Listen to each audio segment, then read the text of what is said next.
Hello మిత్రులారా, ఉస్తాద్ భగత్ సింగ్ ఈ cinema గురించి నిన్నే వీడియో చేయాల్సింది. కాకపోతే మొదటి రోజు కలెక్షన్లు కూడా రాని ఒకరోజు టైం తీసుకుందామని ఆగాను. చూడండి, ఫస్ట్ డే కలెక్షన్స్ అయితే పర్వాలేదు, 37 కోట్ల గ్రాస్ వచ్చింది. దాదాపుగా ఒక 25 కోట్ల షేర్ వచ్చినట్లే. ఈ సినిమాకు దాదాపు 150 కోట్ల వరకు షేర్ రావాలి. ఎందుకంటే బిజినెస్సే ఈ సినిమాకు 120 కోట్ల దాకా జరిగింది. లేదంటే ఈ సినిమా నష్టాల్లోకి వెళ్తుంది. ఇక్కడ మనం ఒక విషయం ఆలోచన చేసుకుంటే, ఈ సంవత్సరంలో 62 కోట్లతో రాజాసాబ్ ఉంది. మనశంకర వరప్రసాద్ 41 కోట్లతో ఉంది. ఇది మూడో ప్లేస్లోకి వచ్చింది 37 కోట్లతో. అంటే పవన్ కళ్యాణ్ గారికి ఇంకా ఫ్యాన్ బేస్ తగ్గలేదు. పవన్ కళ్యాణ్ సినిమా చూడాలి అని అడ్వాన్స్ బుకింగ్లు చేసుకునే వాళ్ళు ఇంకా ఉన్నారు అని మనకు అర్థమవుతోంది. ఎందుకంటే ఈ 37 కోట్ల కలెక్షన్లలో దాదాపు మేజర్ పార్ట్ అడ్వాన్స్ బుకింగ్ల ద్వారా వచ్చిన కలెక్షనే. ఈ సినిమా దాదాపుగా మార్నింగ్ 5 గంటల ఇంకా షోలు పడ్డాయి. మార్నింగ్ 5 గంటల ఇంకా షో పడితే 7 గంటలు 8 గంటల కల్లా రివ్యూ స్టార్ట్ అయ్యాయి. అప్పటినింకా కూడా ఈ సినిమా ఫ్లాప్ టాకే తెచ్చుకుంది. కనీసం ఏ ఒక్కరు ఇద్దరు కూడా ఈ సినిమా బాగుంది అని చెప్పిన వాళ్ళు లేరు, పవన్ కళ్యాణ్ అభిమానులు తప్ప. ఈ సినిమా పవన్ కళ్యాణ్ అభిమానులకు నచ్చుతుందేమో కానీ వేరే వాళ్లకు నచ్చే అవకాశం చాలా చాలా తక్కువగా ఉంది. ఇప్పుడు మనం ఈ సినిమా స్టోరీ ఏమిటి, అసలు ఈ సినిమా ఇంత ఫ్లాప్ అవడానికి కారణం ఏమిటి, హరీష్ శంకర్ చేసినటువంటి తప్పులు ఏమిటి, హరీష్ శంకర్ ఇంకా ఫ్యూచర్లో సినిమాలు తీయాలా లేకపోతే రగ్గు కప్పుకొని ఇంట్లో పండుకోవాలా, ఇటువంటివన్నీ మాట్లాడదాం. ఎన్నడూ లేని విధంగా ఈ సినిమా కోసం పవన్ కళ్యాణ్ గారు 58 రోజులు కేటాయించారు. అంటే పవన్ కళ్యాణ్ రాజకీయాల జీవితంలో బిజీగా ఉన్న ఈ హరీష్ శంకర్ని నమ్మి 58 రోజులు కేటాయించారు అంటే చాలా చాలా ఎక్కువ టైం ఇది. కేవలం హీరోనే 58 రోజులు కేటాయించాడు. హీరో లేకుండా తీసే సీన్లు కూడా ఉంటాయి.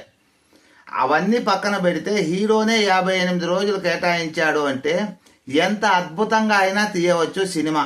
కానీ హరీష్ శంకర్ అలా తీయలేదు. పోనీ ఈ సినిమా ఏమన్నా ఈరోజు మొదలుపెట్టిన సినిమానా అంటే కాదు. కరోనా వైరస్ రాక ముందు ఇంకా ఈ వార్తలు ఉన్నాయి. పవన్ కళ్యాణ్తో ఒక సినిమా రాబోతోంది హరీష్ శంకర్కి అని. అప్పుడేదో భవదీయుడు భగత్ సింగ్ అని ఏదో కాలేజ్ బ్యాక్డ్రాప్లో ఒక స్టోరీ అనుకున్నారు. మళ్ళీ దాన్ని మార్చేశారు. మళ్ళీ ఏదో ఉస్తాద్ భగత్ సింగ్ అన్నారు. సరే, ఏదో ఒక సినిమా వస్తుంది అనుకున్నారు ప్రేక్షకులు.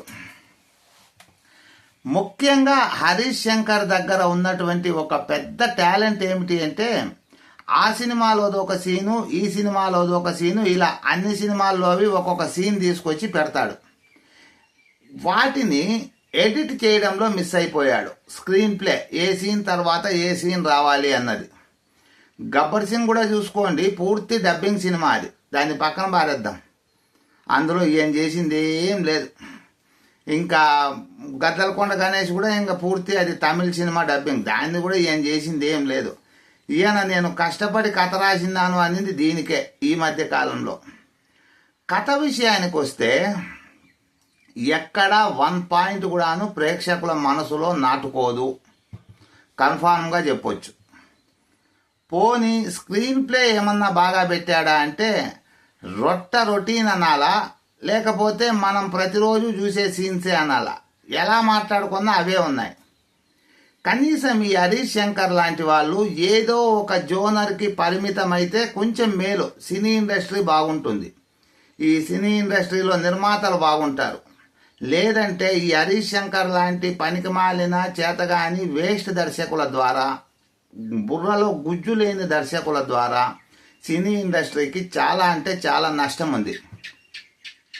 ఆ పాత పాటలు, అదేదో టేప్ రికార్డులు, ఈ పాటలతో ఆ సినిమా సంకనాకింది మిస్టర్ బచ్చన్. ఈ సినిమాలో కూడాను 3-4 సందర్భాలు కనపడతాయి మనకు పాటలు పెట్టుకొని రావడం. ఆ సినిమా ఎలాగో పోయింది అనుకుంటే ఇందులోనూ వచ్చాడు మళ్ళీ పాటలు పట్టుకొని.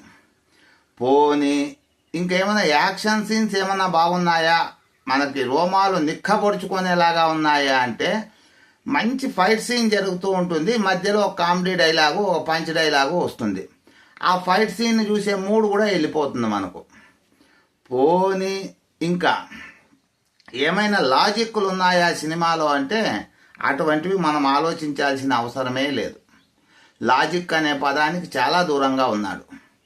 సాంగ్స్లో ఏమైనా మంచి మధురమైన సాంగులు, మంచి మెలోడీ సాంగులు ఏమైనా పెట్టాడా అంటే అబ్బే, అటువంటి అదృష్టాన్ని కూడా మనకు కలిగించలేదు. ఈ అంశాలన్నీ పక్కన పెడితే హీరోయిన్లకు ఏమైనా కొంచెం ప్రాధాన్యత ఉన్న పాత్ర ఇచ్చాడా అంటే రాశి ఖన్నానైతే వేస్ట్గా తీసుకున్నాడు. వేస్ట్ అంటే వేస్ట్. కేవలం నిర్మాత డబ్బులు ఇస్తాడు కాబట్టి ఆ రాశి ఖన్నాకి 50 లక్షలు ₹1 ఇచ్చి తీసుకున్నాడు. పాపం నిర్మాతకి డబ్బులు లాసు. రాశి ఖన్నాకి పెద్ద క్యారెక్టరే లేదు, ఉండేదే 4-5 సీన్లు. కేవలం ఆ 4-5 సీన్ల కోసం రాశి ఖన్నాని తీసుకొని నిర్మాతకి డబ్బులు బొక్క పెట్టాడు. పోనీ ఇంకా ఈయన ఏమైనా సాధించింది ఏమైనా ఉందా ఈ హరీష్ శంకర్ ఈ సినిమాలో అంటే ఒకే ఒక్కటి సాధించాడనమాట. నా సినిమాలలో కొత్తదనం ఆశించకండి, నా దగ్గర అన్ని తెలివితేటలు లేవు, నేను పాత సినిమాలలో కొన్ని సీన్లు కాపీ కొట్టి పెడతాను, రొటీన్ సినిమానే తీస్తాను, మీకు ఇష్టం ఉంటే థియేటర్కి రాండి, లేకపోతే వెళ్ళిపోండి. ఇదే ఆయన చెప్పిండే సందేశం మనకి. ఏంది ఆ సినిమా తీసే విధానం ఏంది చెత్త. కాకపోతే పవన్ కళ్యాణ్ లాంటి గొప్ప వ్యక్తి 58 రోజులు టైం ఇచ్చినా మంచి సినిమా తీయలేకపోయాడు. ఓజీ మేలు కదా, దీనికంటే 100 రెట్లు మేలు. యాక్షన్ సినిమా తీయాలనుకున్నాడు ఓజీలో సుజిత్, యాక్షన్ సినిమా తీసేశాడు. ఈయన అలా కాదు, సినిమాలో కామెడీ ఉండాలి, యాక్షన్ ఉండాలి, లవ్ స్టోరీ ఉండాలి, విలన్లతో మంచి డైలాగులు ఉండాలి, రాజకీయం ఉండాలి.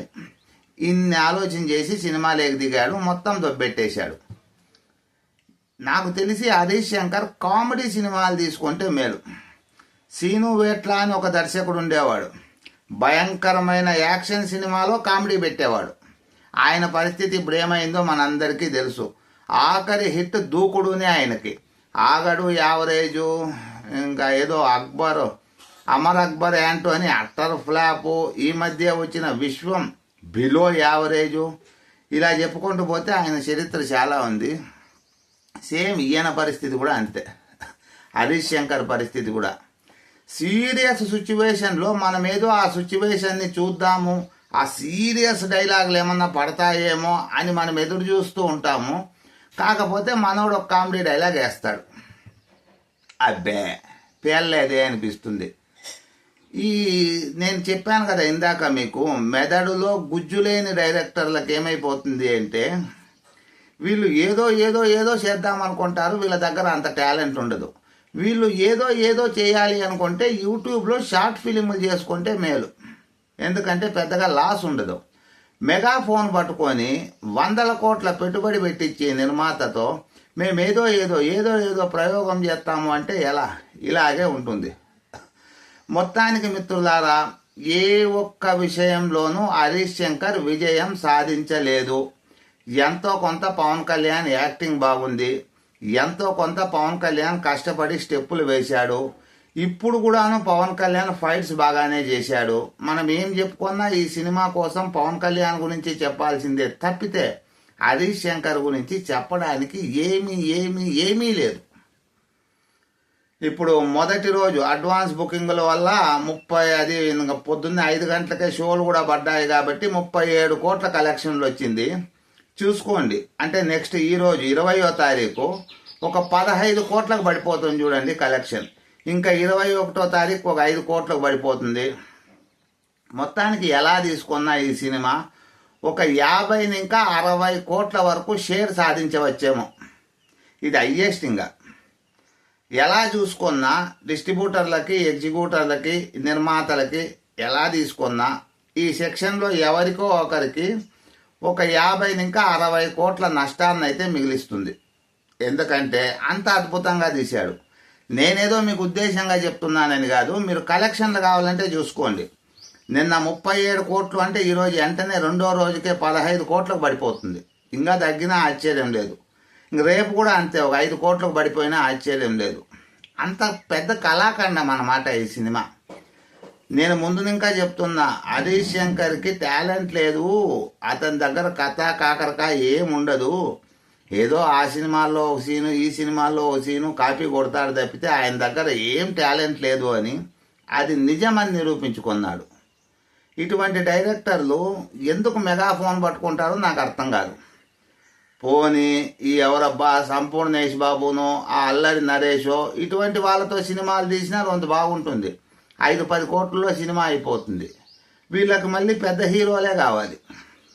వాళ్ళ జీవితాలు, వాళ్ళ ఫ్యాన్స్కు ఉన్నటువంటి స్టార్డమ్ ఇవన్నీ సంకనాకించడానికి. మొత్తానికి మిత్రులారా, కథ చెప్పకూడదు కాబట్టి చెప్పడం లేదు.